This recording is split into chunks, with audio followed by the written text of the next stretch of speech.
Un homme de 52 ans sera donc jugé en juillet pour voyeurisme sur mineurs et atteinte à l'intimité de la vie privée.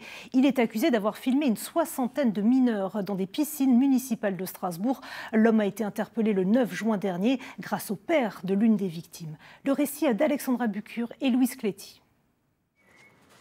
C'est une sortie à la piscine, tout ce qu'il y a de plus banal. Le 9 juin dernier, Brice emmène sa petite fille de 4 ans et sa copine à la piscine de Haute-Pierre.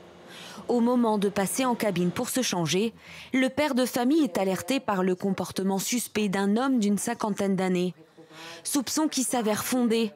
Une caméra positionnée sur les affaires du suspect et braquée sur les deux petites filles. Ça m'a glacé sur le coup et rapidement, du coup, j'ai pris cette caméra. Enfin, c'était instinctif, c'était vital. Et c'est là que la personne a essayé de s'enfuir, du coup, de retenir le fait que je prenne la caméra et de prendre la fuite.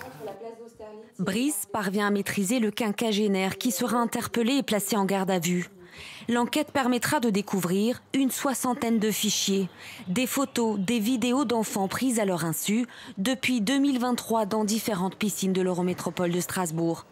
Le suspect a reconnu les faits, mais pour la famille de Brice, l'affaire reste un traumatisme. Leur univers, c'est l'école maternelle, c'est les licornes, elles prennent encore le biberon, enfin, c'est encore des toutes petites filles. Et il était complètement impensable pour moi qu'un univers sombre, sordide, puisse entrer dans nos vies comme ça. Donc, profondément choqué par rapport à ça et complètement inattendu. La famille des petites victimes demande des mesures d'urgence pour sécuriser davantage les piscines, des cloisons entre les cabines qui iraient du sol au plafond. L'Eurométropole envisage de réunir personnel et usagers afin de trouver des solutions. Le suspect, lui, a été remis en liberté et placé sous contrôle judiciaire. Il comparaîtra le 23 juillet prochain. Il encourt 5 ans d'emprisonnement et 75 000 € d'amende.